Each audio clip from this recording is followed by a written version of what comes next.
Scorpio, welcome. This is a reading for October 2019. I'm a new reader here. I follow a lot of talented, genius readers on this platform, and I thought that what I'm doing, what I have as insights, might be useful to some people. Not for everyone though, but I genuinely think that my messages or my insights are also valuable to some extent. So let's see. I'm shuffling the deck. I've been shuffling it very hard. Dear Scorpio, your birthday is very soon, in October, some of you.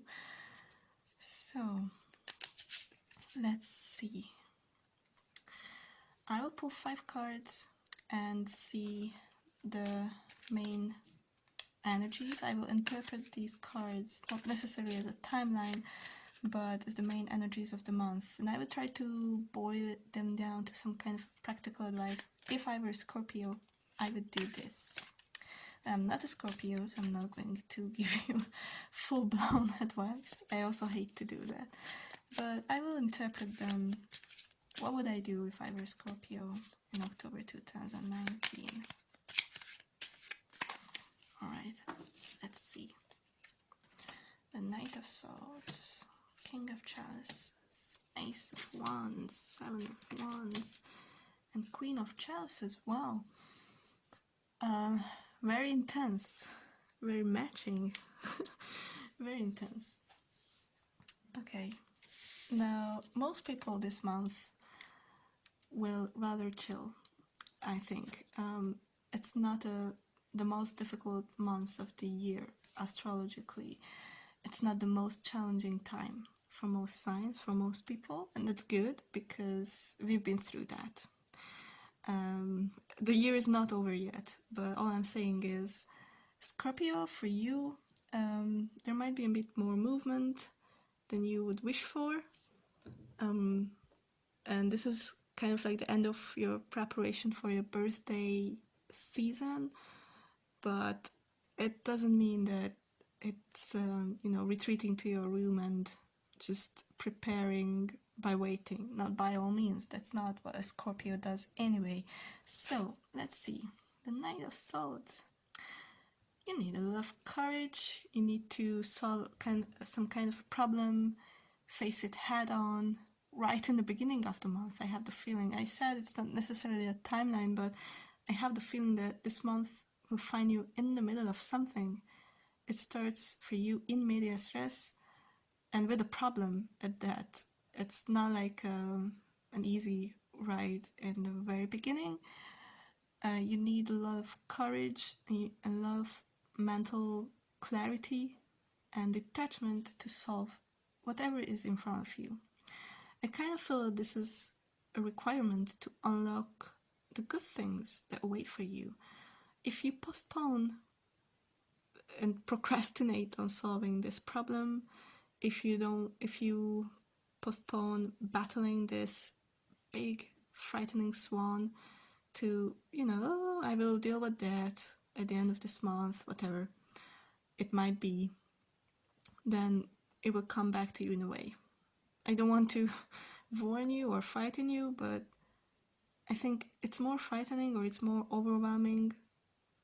Like, it seems more overwhelming, whatever it is, than it really is. So it's better to just, get it done, face it head on as soon as you encounter it. Because that way you can focus on all the other things that you have this month. The King of Chalices, we also have the Queen of Chalices here, a lot of emotions, also a pair here, but also the Ace of Wands as an opportunity, and the 7 of Wands. Okay, let's talk first about the King of Chalices.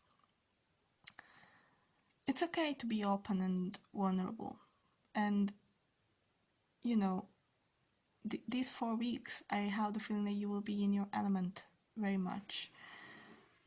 Nurturing, caring, emotional. I'm not saying sentimental, but yeah, emotional and vulnerable. It's definitely you, but also could be the other person that you're dealing with. We definitely have a pair here. So whichever you are,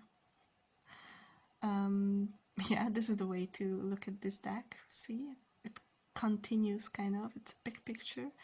In the big picture, indeed, you are together. You belong together, even if sometimes work stands between the two of you.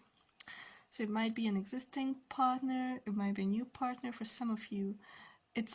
I have a strong feeling that it's a fellow water sign by all means. So, and at that, it's a very stable union that you have, that you're nurturing, or what is there out for you in October. I wouldn't be surprised at all if you met your Queen of Chalices or King of Chalices this month.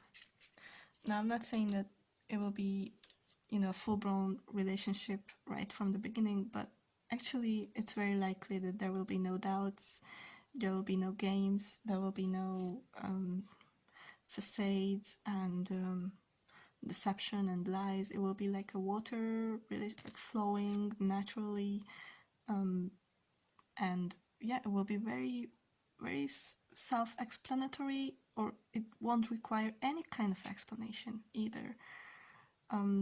If it's an existing union, obviously that it means that things will get even more easier and smoother than they were before. It might mean the deepening of a relationship. It might be a moment where you realize that this has come to a new level. Actually, not just you, but the other person too will realize this. And this will be a generally happy moment. I mean, that usually means happiness. This is a very, very positive month and few weeks for you, Scorpio. So you also have an opportunity here.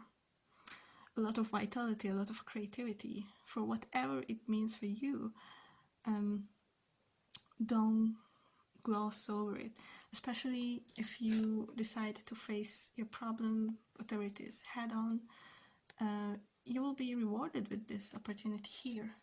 Let's say if it's a work-related thing, which I believe it is here, you will have a new opportunity, a new project, a pet project, a creative project, your own thing to do if you deal with what you have to deal with first. With a bit of a detachment, with a bit of logic and rationality, you can get through that. And then here's what waits for you on the other side, this beautiful potential. So don't waste it and don't sabotage yourself in a way. A lot of action, a lot of dynamic thing going on, a lot of surface matter might be troubling you actually, but this is all above the surface if you look at it. So even if you feel overwhelmed sometimes this month, first you have a big project, a big problem, or logistic stuff, or deadline, or even a relationship issue for some of you, could be, but I have the feeling this is not about that. Then that's not the end of it all. You still have to do a lot of things. I can imagine you having a birthday and still having to work until the evening. Just stick it out for now. I would say just stick it out. Just jump the hoops. Just go with the flow in a way. Because otherwise you have very, very positive things here. There's something going on deep down that's much, much more important than anything that goes above the surface. And this will bring you much, much more joy. So don't spoil your happiness. Don't spoil your opportunities. Take home the best parts from you. And even if you're single, don't let all this overwhelm you. Don't wait for this person if he or she is not coming. Be this person yourself, like balance yourself out in a way that gives you stability, so that when you meet a new opportunity, you are your full self. You're not lacking anything. Actually, none of these characters lack anything. They are stronger together. They are stronger together. They belong together, but they are kings and queens on their own. So remember that you are that person. You are what you need. If you have someone to call your other part, then even better. If you don't, then don't despair. Alright, if any of this resonated with you, you found anything useful, please let me know in a way, with a like on the video or a comment or a message even. If you have constructive feedback or insight for me, I would more than appreciate those too, since I'm a new reader on this platform at least. You can let me know about your requests too. With that, see you next time.